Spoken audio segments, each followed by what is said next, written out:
हाँ, तो last class में हमने मार्कोवनिकॉफ रूल की डेफिनेशन पढ़ ली थी और हमने मार्कोवनिकॉफ रूल में क्या पढ़ा था कि जिस कार्बन पे कम हाइड्रोजन होते हैं उसी के ऊपर हाइड्रोजन, उसके ऊपर नेगेटिव पार्ट जाता है एडिंग मॉलिक्यूल का, और जिस पे ज्यादा हाइड्रोजन होते हैं उसमें पॉजिटिव पार्ट जाता है। तो इसका मैकेनिज्म पढ़ेंगे आप, ठीक है, mechanism of Markovnikov addition. Next topic है मैकेनिज्म ऑफ मार्कोवनिकॉफ एडिशन। किस तरीके से होता है रिएक्शन वो देखिए। तो सबसे पहले इस रिएक्शन के अंदर आपका जो मॉलिक्यूल था, मेन मॉलिक्यूल ये था CH3CH डबल बॉन्ड CH2, ठीक है। सबसे पहले इसके ऊपर जब HBr अटैक करता है, HBr में से जो H प्लस आयंस होते हैं ना वो अटैक करते हैं इसके ऊपर, ठीक है। HBr में से जो HBr है, जो मॉलिक्यूल आपने डाला है उसके H प्लस आयंस अटैक करते हैं। वो H प्लस आयंस किस तरीके से अटैक करते हैं वो देखो। दो पॉसिबिलिटीज हो सकती है जब HBr आयंस अटैक करते हैं। दो प्रोडक्ट पॉसिबल है।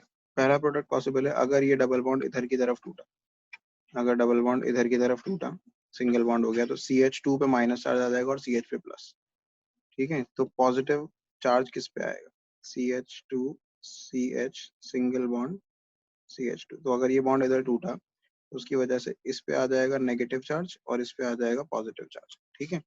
जिसमें नेगेटिव चार्ज आया, अगर HBr में से सिर्फ H प्लस हमें जोड़ना है तो H प्लस इस पे जुड़ जाएगा और ये CH2 का क्या बन जाएगा, ये CH2 का CH3 बन जाएगा, और जो पॉजिटिव चार्ज है वो एज इट इज रह जाएगा, ठीक है।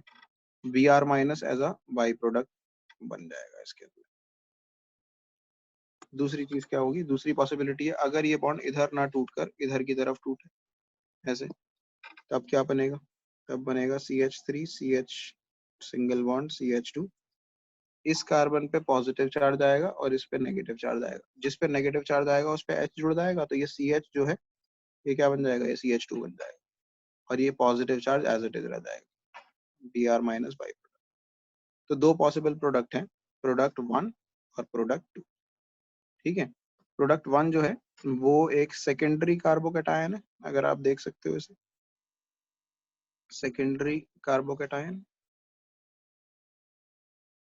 जो कि ज्यादा स्टेबल होता है, और प्रोडक्ट 2 जो है वो primary carbocation.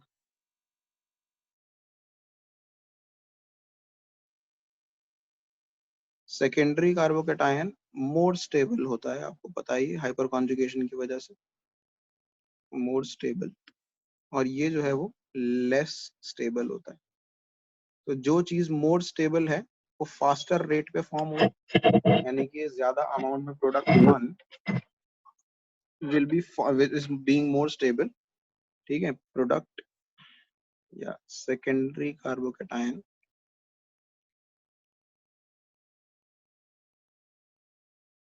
being more stable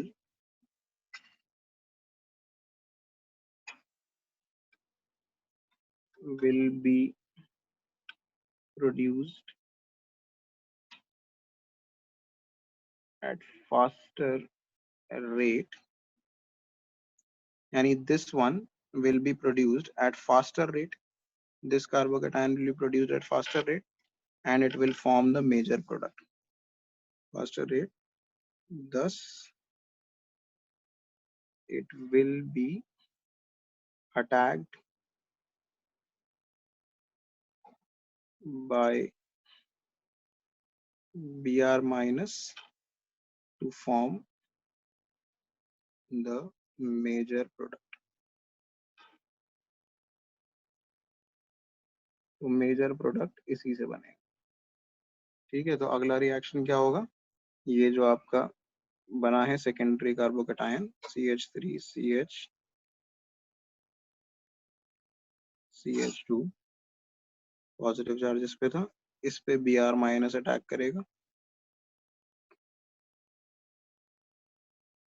ये Br माइनस इस पे अटैक करेगा, और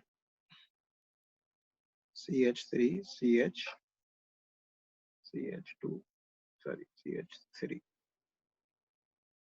CH3 और Br, ये बन जाएगा and this will be considered as the major product. ठीक है, क्योंकि ज्यादा अमाउंट, ज्यादा स्टेबल है तो ज्यादा अमाउंट में ये बनेगा, ज्यादा अमाउंट में ये बनेगा क्योंकि ये मोर स्टेबल है, और ये लेस अमाउंट में बनेगा क्योंकि ये लेस स्टेबल है। देयरफॉर प्रोडक्ट वन यानी secondary carbocation will produce the major product. और माइनर प्रोडक्ट किससे बनेगा? इससे, दूसरे वाले से, CH3 CH2 CH2 पॉजिटिव, इस पे भी Br माइनस अटैक करेगा,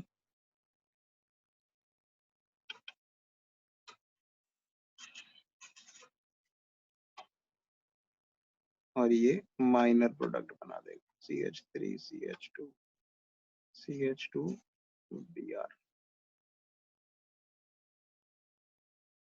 ये बना देगा minor product.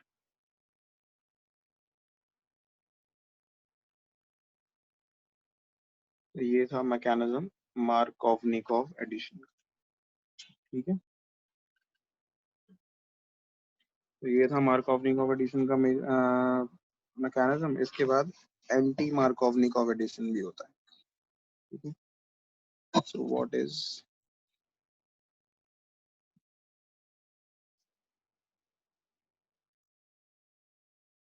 Anti Markovnikov addition? इसको पेरोक्साइड इफेक्ट भी कहते हैं, और इसे खराश इफेक्ट भी कहते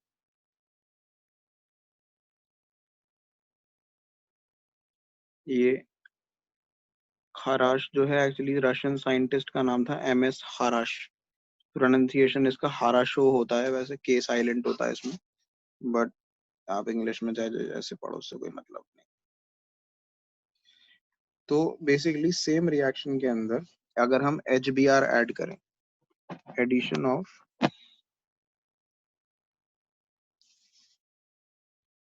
HBr to an unsymmetrical alkene,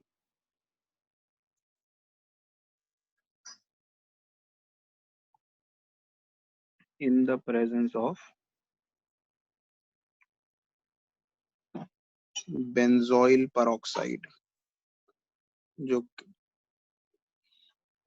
catalyst use करते हैं इस बार, पिछले पिछले वाले में कोई कैटलिस्ट यूज नहीं करा था आपने, इसमें कैटलिस्ट यूज करेंगे, benzoyl peroxide gives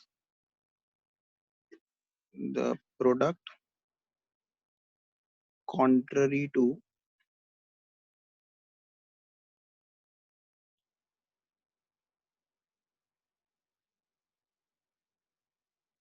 Markovnikov addition।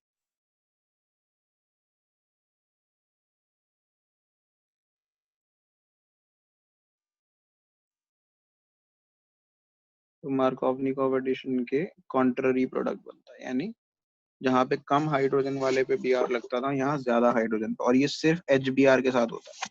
ठीक है, it only occurs with HBr। ये नोट है एक तरीके से, याद रखना, दिस इज अ नोट। ठीक है, वो और किसी के HCl या HI के साथ भी हो सकता है peroxide, और इसे MS खाराश ने डिस्कवर किया था, इसलिए इसे MS खाराश कहते हैं, या peroxide इफेक्ट, क्योंकि ये peroxide की प्रेजेंस में होता है। तो बेसिकली अगर यही कैटलिस्ट ले लेते हैं, यही सॉरी यही अल्कीन ले लेते हैं, CH3 CH2, इसमें आप HBr डाल रहे हो इन the presence of benzoyl peroxide. Benzoyl peroxide का फॉर्मूला होता है C6H5CO O2। ठीक है, एरो पे ये लिखने की जगह सिर्फ पेरोक्साइड भी लिखा हो सकता है। तो इसमें क्या होगा, जो Br है वो इस पे लगेगा और H इस पे लगेगा, मिडिल वाले पे, तो मिडिल वाला CH2 हो जाएगा, यानी कम हाइड्रोजन वाले पे नेगेटिव पार्ट नहीं लगेगा, ज्यादा हाइड्रोजन वाले पे नेगेटिव पार्ट लगेगा। This occurs contrary to the Markovnikov addition, इसे कहते हैं पेरोक्साइड इफेक्ट या फिर पराश। तो ये अब देखो इसका मैकेनिज्म कैसे होता है ये रिएक्शन।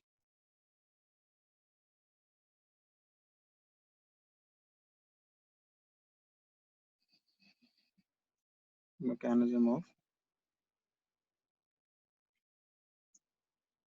anti-Markovnikov addition.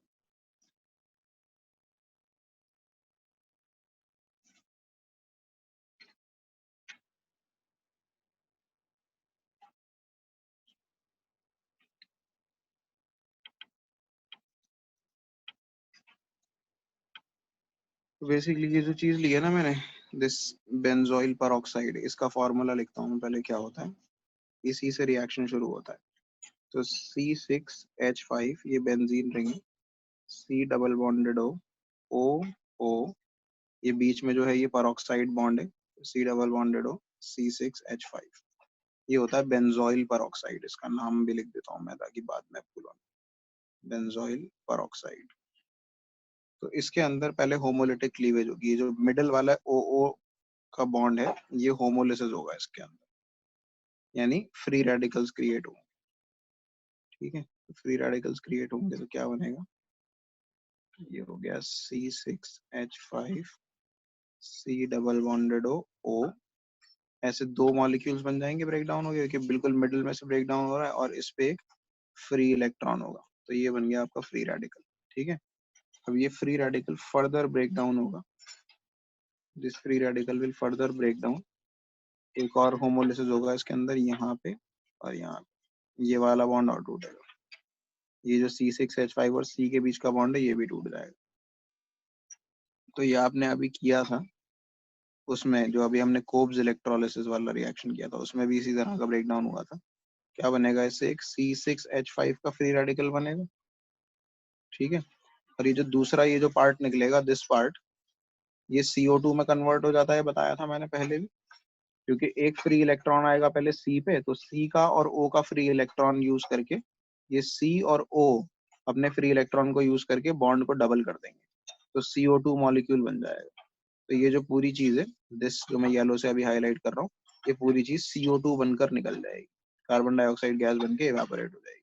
ठीक है, हमें वैसे भी यहाँ पे जो ये बना है फिनाइल फ्री रेडिकल, ये चाहिए।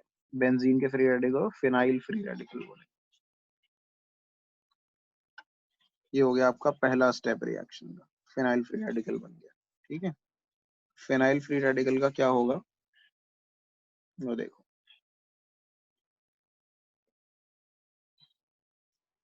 फर्स्ट स्टेप के बाद फिनाइल फ्री रेडिकल अटैक करेगा HBr पे। सेकेंड स्टेप में हमने HBr डाला है ना इस रिएक्शन में, तो ये फिनाइल का फ्री रेडिकल बना है C6H5 का free radical, this will attack HBr। अब जब फ्री रेडिकल किसी नॉर्मल मॉलिक्यूल पे अटैक करता है तो उसमें भी होमोलिसिस हो जाता है, तो HBr में भी होमोलिसिस होगा, तो एक H का फ्री रेडिकल और एक Br का फ्री रेडिकल बन जाएगा। H का फ्री रेडिकल इससे जुड़ जाएगा C6H5 से, और इसे C6H6 में कन्वर्ट कर देगा, और Br का फ्री रेडिकल जनरेट हो जाएगा। ये Br का फ्री रेडिकल हमारे मेन रिएक्शन के अंदर काम आएगा। अब ये जो Br का फ्री रेडिकल बना है, ये अटैक करेगा प्रोपीन मॉलिक्यूल पे, जो हमारा रिएक्टेंट मॉलिक्यूल है मेन, उसके ऊपर अटैक करेगा। तो CH3CH डबल बॉन्ड CH2, इसके ऊपर अटैक करेगा Br का फ्री रेडिकल। जब ये Br का फ्री रेडिकल इसके ऊपर अटैक करेगा तो दो पॉसिबिलिटीज होंगी, इस बॉन्ड का होमोलिसिस होगा तो दोनों कार्बन पे फ्री फ्री इलेक्ट्रॉन आएंगे, तो दो पॉसिबिलिटीज होंगी इस केस के अंदर। क्या दो पॉसिबिलिटीज होंगी, पहली तो ये होगी कि CH3CH सिंगल बॉन्ड CH, दोनों पे एक एक फ्री इलेक्ट्रॉन आ गया है, तो किसी भी पे भी Br का फ्री रेडिकल अटैक कर सकता है। जिस पे भी Br का फ्री रेडिकल अटैक करेगा उसका खत्म हो जाएगा फ्री इलेक्ट्रॉन। तो मान लो इस पे अटैक किया और Br इस पे जुड़ गया, तो इसका फ्री इलेक्ट्रॉन खत्म हो गया। ठीक है, दूसरी पॉसिबिलिटी क्या है, दूसरी पॉसिबिलिटी है अगर Br का फ्री रेडिकल मिडल वाले पे अटैक करे, CH3CH CH2, दोनों पे फ्री इलेक्ट्रॉन है, अगर मिडल वाले पे Br जोड़ दिया आपने तो मिडल वाले का फ्री इलेक्ट्रॉन यूज हो जाएगा। तो बेसिकली दो तरह के कार्बोकेटायन जनरेट, सॉरी, दो तरह के फ्री रेडिकल जनरेट होंगे। पहला वाला फ्री रेडिकल जो ऊपर वाला है, ये इसमें मिडल वाले पे फ्री इलेक्ट्रॉन है, तो ये क्या हुआ, ये सेकेंडरी फ्री रेडिकल हुआ, तो हो गया सेकेंडरी फ्री रेडिकल।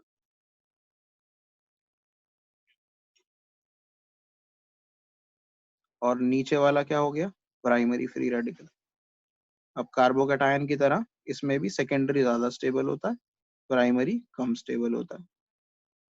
तो ये है मोर स्टेबल, और अगर ये मोर स्टेबल है तो ये फास्टर रेट पे बनेगा।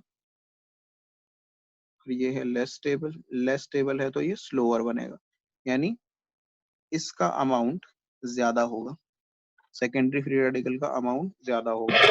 ठीक है, और अगर इसका अमाउंट ज्यादा होगा तो यही मेजर प्रोडक्ट बनाएगा। आप फोर्थ स्टेप लिखोगे, the secondary free radical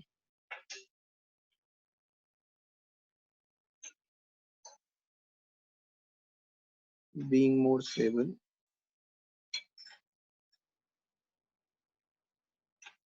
will form the major product by accepting a hydrogen free radical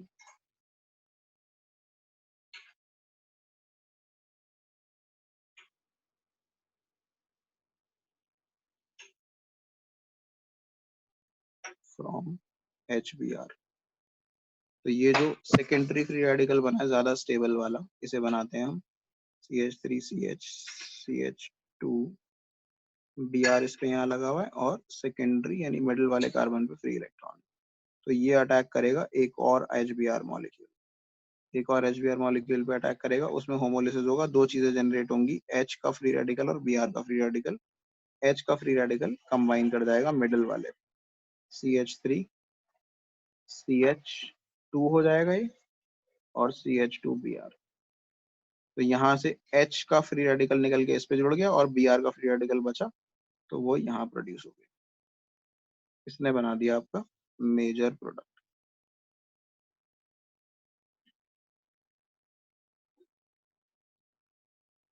और माइनर प्रोडक्ट कौन बनाएगा, दूसरा वाला, ये वाला जो है, this will form minor product. ठीक है।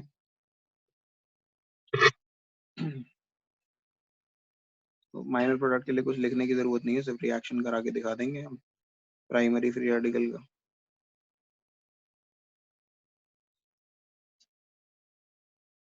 ये था प्राइमरी फ्री रेडिकल, इसके साथ रिएक्शन फिर से वही कराएंगे HBr का ही, और इसका होमोलिसिस होगा, और CH3CH CH3 हो जाएगा, यहाँ पे CH2 से CH3 हो जाएगा, और Br का फ्री रेडिकल जनरेट हो जाएगा। तो आप देख रहे हो फोर्थ स्टेप के अंदर, सॉरी ये माइनर प्रोडक्ट है, ये भी लिख देते हैं इसके अंदर, दिस इज माइनर प्रोडक्ट। तो आप देख रहे हो फोर्थ स्टेप के अंदर Br के फ्री रेडिकल जनरेट हो रहे हैं। ठीक है, ये Br के फ्री रेडिकल हमने पहले कैसे जनरेट किए थे, सेकंड स्टेप में जनरेट किए थे ना, इसको यूज करके, फिनाइल को यूज करके जनरेट किए थे। देखो Br के फ्री रेडिकल है ना, ये Br के फ्री रेडिकल। तो क्योंकि लास्ट स्टेप में Br के फ्री रेडिकल जनरेट हो रहे हैं, तो हमें फिनाइल कहाँ से आया था, इससे बेंजोइल पेरोक्साइड से। तो बेंजोइल पेरोक्साइड की अब हमें जरूरत नहीं पड़ेगी। एक बार रिएक्शन की साइकिल कंप्लीट हो गई, थोड़े से Br फ्री रेडिकल जनरेट हो गए, तो Br के फ्री रेडिकल रिसाइकल हो जाएंगे स्टेप नंबर 3 में। स्टेप नंबर 3 में चाहिए होता है ना हमें Br का फ्री रेडिकल। और इसी Br फ्री रेडिकल के लिए आपने स्टेप नंबर 1 और 2 कराया था। अगर ये Br का फ्री रेडिकल आपको लास्ट स्टेप में मिल जाएगा, तो आपको स्टेप नंबर 1 और 2 दोबारा से कराने की जरूरत ही नहीं है, यानी बेंजोइल पेरोक्साइड की जरूरत ज्यादा नहीं होगी, क्योंकि जो ब्रोमीन है वो उसका फ्री रेडिकल रिसाइकल हो जाएगा। ठीक है, तो लास्ट में एक लाइन लिख देंगे हम, the Br free radical produced in the final step is recycled back in step 3. Therefore, only a small amount of benzoyl peroxide catalyst is needed. Benzoyl peroxide catalyst is needed. ठीक है, just remember this point. हाँ तो देखो अभी तक इस chapter में हमने एडिशन रिएक्शंस कर मतलब इस एल्कीन्स के अंदर हमने एडिशन रिएक्शन ही करे। सबसे पहला क्या था हमारा एडिशन ऑफ हाइड्रोजन था, ठीक है, ये देखो ये एडिशन ऑफ हाइड्रोजन था, फिर एडिशन ऑफ हैलोजेंस था, फिर उसके बाद हमारा एडिशन ऑफ हाइड्रोजन हैलाइड्स था जो हम कर रहे थे। ये एडिशन ऑफ हाइड्रोजन हैलाइड्स कर रहे थे, HBr HCl HI ये सब हाइड्रोजन हैलाइड्स का एडिशन। अब हम करेंगे एडिशन ऑफ, ये तीसरा टॉपिक था आपका, अब आप फोर्थ टॉपिक करोगे जो है एडिशन ऑफ सल्फ्यूरिक एसिड, ठीक है। फोर्थ है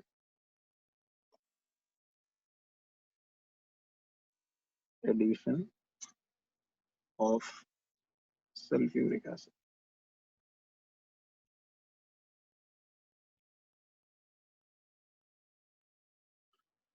तो सल्फ्यूरिक एसिड क्या होता है, H2SO4। H2SO4 को अगर ओपन करके लिखेंगे तो H प्लस और HSO4 माइनस में ब्रेक डाउन होता है। तो this also follows Markovnikov addition. Markovnikov addition। तो इसमें भी वही होता है, लेसर नंबर लेस हाइड्रोजन जिस पे होंगे उसके ऊपर नेगेटिव पार्ट लग जाएगा। तो जैसे CH3CH डबल बॉन्ड CH2 ऐसे है, इसमें आप H2SO4 डाल रहे हो। H2SO4 को ओपन करके मैं नीचे बना देता हूँ ताकि समझ में आ जाए हो क्या रहा है। H2SO4 ऐसा होता है टेक्निकली, OH OH, इस H को अलग कलर से बना दे, ठीक है। तो ये जो H है वो किस पे लगेगा, जिस पे ज्यादा हाइड्रोजन है, और जो नेगेटिव पार्ट है ये पूरा O ये इस पे लगेगा।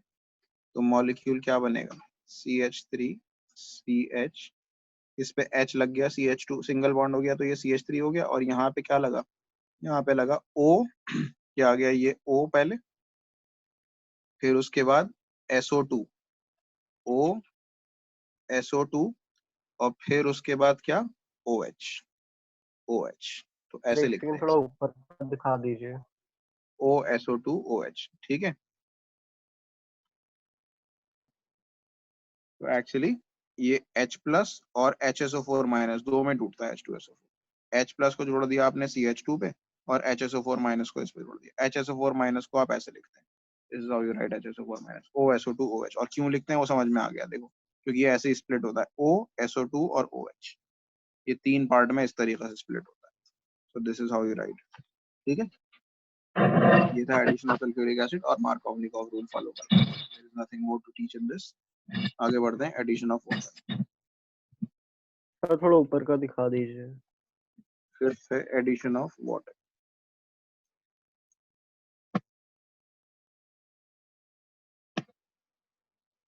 तो water molecule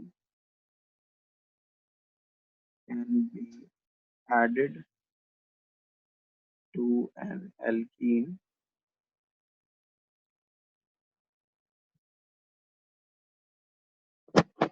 in the presence of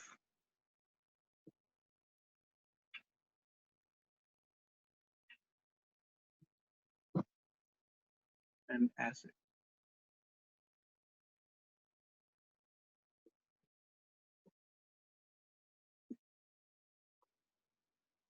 Acid या प्रोटिक एसिड। प्रोटिक एसिड यानी ऐसा एसिड जो H प्लस रिलीज करे, ये बहुत जरूरी है। In the presence of protic acid to give an alcohol, ठीक है। And this reaction also follows Markovnikov addition. Markovnikov addition. This addition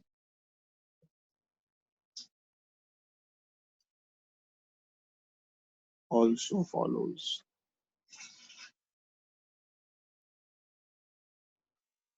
Markovnikov addition.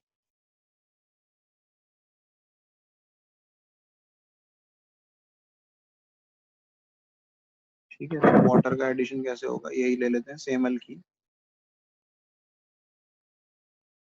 तो वाटर होता है H2O, H प्लस की प्रेजेंस में रिएक्शन होगा एसिड की प्रेजेंस में। ठीक है, H प्लस लिख सकते हैं, H2SO4 या HCl भी कोई एसिड भी लिख सकते हैं जो H प्लस रिलीज करता हो।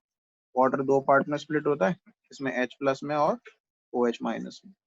तो H प्लस इस पे लगेगा, OH माइनस इस पे लगेगा। ठीक है, mark of of negative part किस पे लगता है, जिसपे कम हाइड्रोजन हो। तो जिसपे H प्लस रहेगा CH2 का CH3 बन जाएगा और OH यहाँ आ जाएगा। ये OH ग्रुप आने की वजह से ये अल्कोहल में कन्वर्ट हो। ठीक है, तो ये है एडिशन ऑफ वाटर। इसके बाद कुछ ऑक्सीडेशन रिएक्शंस दे रखे हैं। ऑक्सीडेशन रिएक्शन आपको सिंपली याद ही करने, इसमें ज्यादा कुछ है नहीं समझने वाला। तो ये पार्ट अभी मैं स्किप कर रहा हूँ, मैं एनसीईआरटी में से आपको बता दूंगा, वहां से सर कर थोड़ा लेना ये ऊपर का जनरली। दिखा दीजिए। जो एनसीईआरटी में से बता रहा हूँ वहीं से लिख लेना इसे।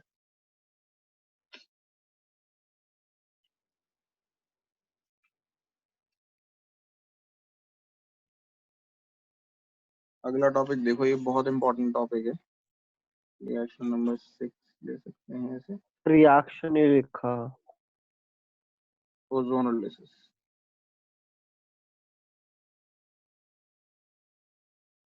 तो ओजोनोलिसिस क्या होता है? ओजोन तो आपको पता है O3 होता है, लाइसिस मतलब break down.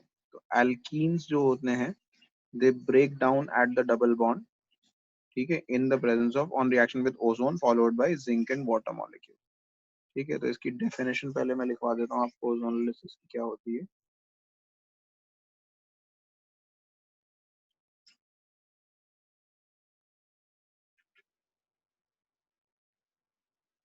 The reaction involves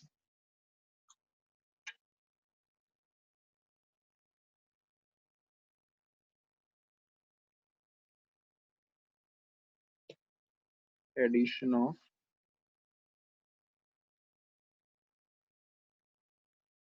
O3 यानी ozone to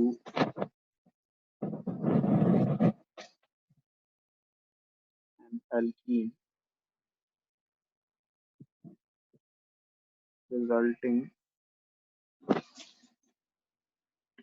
in the formation of an ozonide। ये एक चीज बनती है, प्रोडक्ट मिडिल प्रोडक्ट बनता है ओजोनाइड, which cleaves या breaks down, cleaves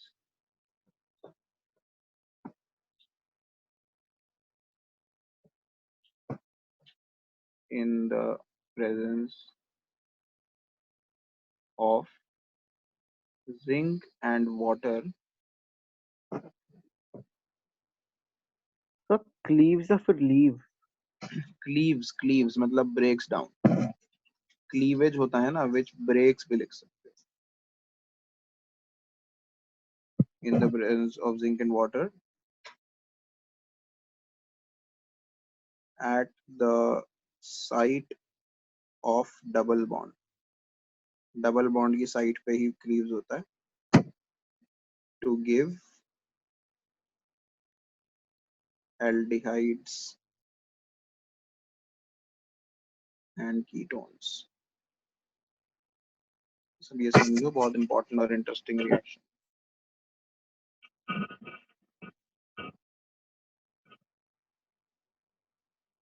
CH3 CH double bond CH। अभी यही अल्कीन ले लेते हैं, इसके अंदर आपने डाला ओजोन, O3 ऐड कर रहे हो आप इसमें। ठीक है, किस तरीके से ब्रेक डाउन होगा? नॉर्मली क्या होता है, डबल बॉन्ड टूट के सिंगल हो जाता है, यहाँ डबल बॉन्ड टूट के सिंगल नहीं होगा, double bond will completely disappear and in place of this double bond, इन दो कार्बन के बीच में एक इस तरह की लिंकेज बन जाएगी। ये तीन ओजोन के जो तीन ऑक्सीजन होंगे वो ऐसा कंपाउंड बना देंगे। ये जो बना है कंपाउंड, इसको बोलते हैं ओजोनाइड। ठीक है, ये ओजोनाइड जो है ये ब्रेक डाउन होगा फिर। ठीक है, this ozonide will break down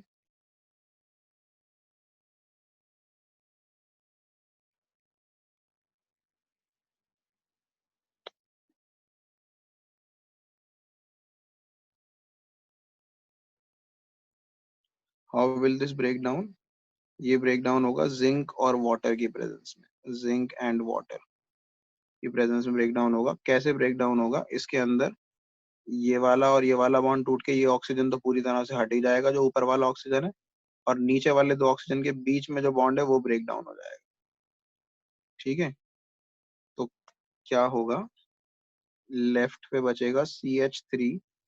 CH जो था इसको मैं ऐसे लिख देता हूँ, C बॉन्ड H। जो नीचे वाला सिंगल बॉन्डेड ये ऑक्सीजन इस पे बचा रहेगा। ठीक है, और राइट साइड पे जो बचा CH2, इस CH2 को ऐसे लिख देते हैं ओपन करके HCH। ये जो CH2 था हमारा, इसको हमने ऐसे लिख दिया। ठीक है, HCH लिख दिया CH2। और इस पे जो सिंगल बॉन्डेड ऑक्सीजन था वो भी ऐसे ही बचा रह जाएगा।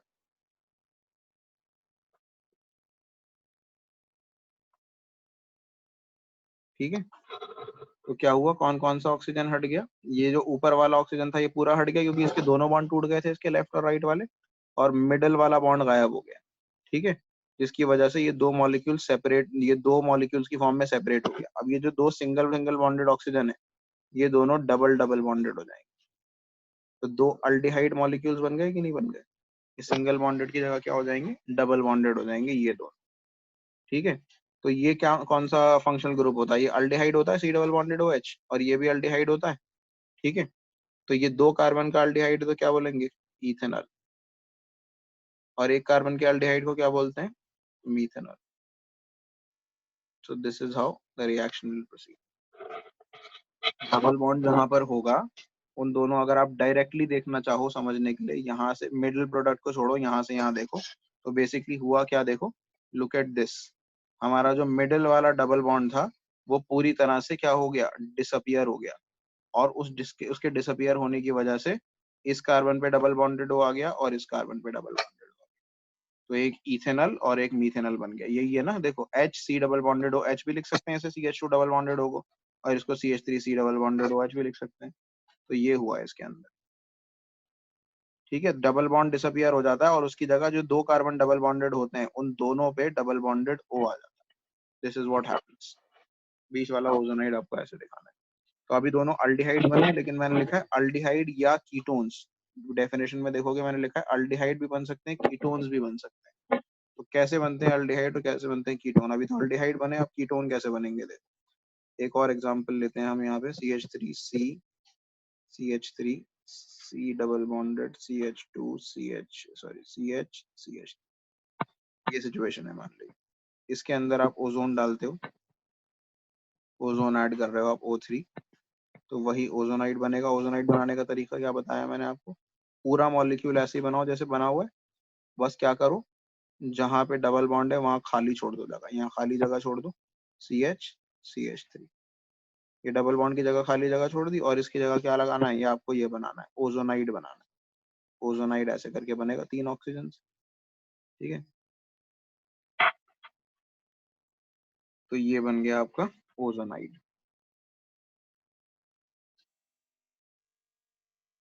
ठीक है, अब ओजोनाइड को ब्रेक डाउन करने के लिए क्या डालेंगे? Zinc and water. Zinc and water डालने से ओजोनाइड ब्रेक डाउन होगा।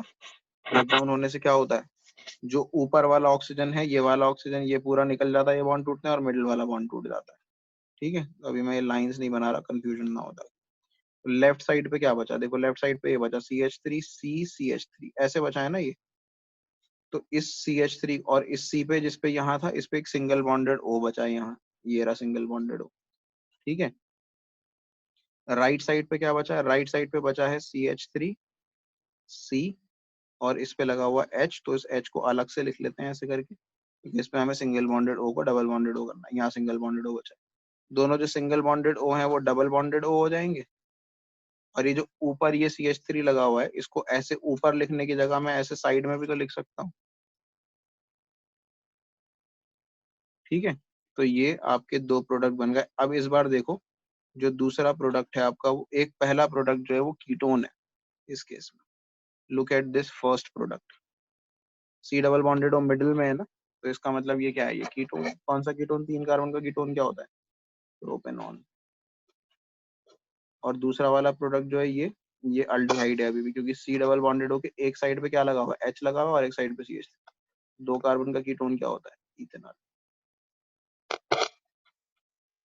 तो this is what ozonolysis is. हाँ, तो ये एनसीईआरटी का क्वेश्चन नंबर 4 ये जो है ये करिए जरा ट्राई। देखो फर्स्ट तो आई थिंक सिंपल है, पेंटुईन। पेंटुईन के अंदर सिंपली सेकंड कार्बन में डबल बॉन्ड आया तो एक इथेनॉल और एक प्रोपेनॉल बन जाएगा। तो वो सेकंड तो नहीं बता रहा मैं, सेकंड आ जाना चाहिए सबको। सॉरी फर्स्ट नहीं बता रहा, फर्स्ट सबको आ जाना चाहिए, मैं सेकंड से बता देता हूँ। सेकंड में आपको दे रखा है 3,4 डाइमिथाइल हेप्ट 3 इन। तो हेप्ट 3 इन हो गया, 1 2 3 पे लगा हुआ है मिथाइल और डबल बॉन्ड, और 4 पे भी लगा हुआ है मिथाइल CH2 CH3। हेप्ट है, सॉरी 7 कार्बन है तो एक और CH3 आ जाएगा।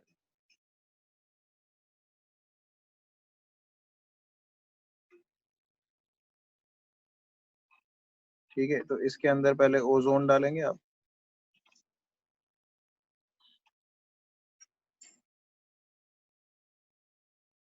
तो रिएक्टेंट क्या बनेगा, product CH3 CH2C CH3 CH3 CH2 CH2 CH3। Ozonide बन जाएगा यहाँ पर।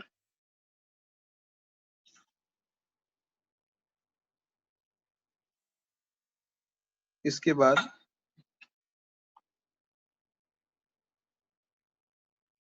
जब इस ओजोनाइड को ब्रेक डाउन करेंगे हम जिंक की प्रेजेंस में,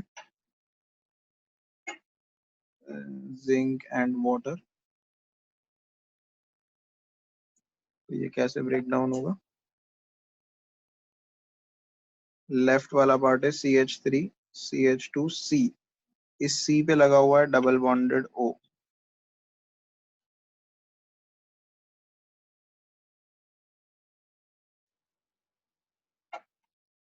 इस C पे डबल बॉन्डेड O आ जाएगा, और जो ऊपर लगा हुआ, ये ऊपर लगा हुआ CH3 है, इसको हम ऐसे नीचे भी दिखा सकते हैं, साइड में दिखा सकते हैं।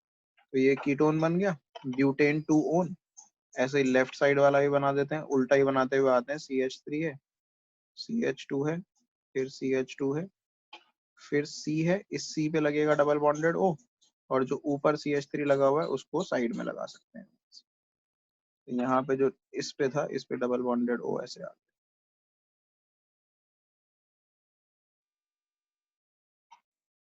ठीक है, तो एक बन गया ब्यूटेन 2 ओन और एक बन गया पेंटेन 2 ओन। ये बन गया ब्यूटेन 2 ओन और ये बन गया पेंटेन 2 ओन। ठीक है, 2 इथाइल ब्यूट 2 इन, और मैं लास्ट फोर्थ वाला बता देता हूँ। थर्ड वाला भी आपसे खुद हो जाना चाहिए, अगर किसी से नहीं हुआ तो मुझे बता देना, मैं एक्सप्लेन कर देता हूँ। पहले मैं फोर्थ वाला बताता हूँ, 1 फिनाइल ब्यूट 1 इन। 1 फिनाइल ब्यूट 1 इन, तो ब्यूट 1 इन होगा ये CH डबल बॉन्ड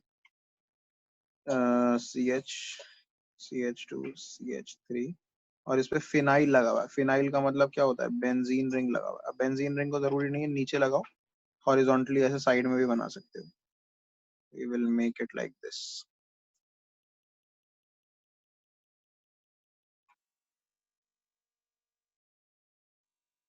तो ये बेंजीन रिंग आ गया आपका, 1 पे ही है, और फिनाइल भी 1 पे है, और ब्यूट 1 इन, यानी 1 पे ही डबल बॉन्ड है, 1 पे ही फिनाइल लगा हुआ है।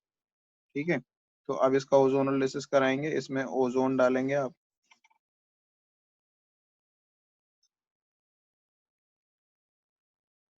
CH, यहाँ पे ओजोनाइड बनेगा जहाँ डबल बॉन्ड था, CH CH2 CH3, यहाँ बन जाएगा ओजोनाइड।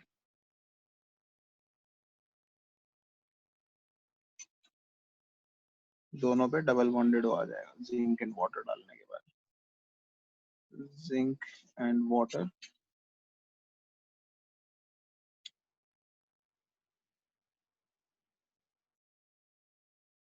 तो इस पे जो CH था उसे ओपन करके लिख देते हैं, और इस पे यहाँ लगा देते हैं डबल बॉन्डेड। तो ये बेंजीन पे अल्डिहाइड ग्रुप हो गया ना, तो इसे बोलते हैं बेंजल्डिहाइड। और जो दूसरी वाली चीज है CH3 CH2 CH को ओपन करके लिख देंगे ऐसे, और इस पर भी लगा देंगे डबल बॉन्डेड O। ठीक है, तो एक प्रोपेनल बन गया और एक बेंजल्डिहाइड बन गया। ये हो गया बेंजल्डिहाइड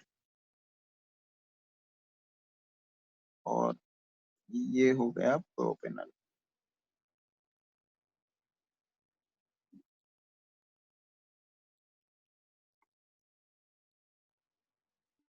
सर तो अगर किसी को समझ में नहीं आया तो ये आंसर है पार्ट नंबर 3, ये पार्ट 3 2 इथाइल ब्यूट 1 के लिए।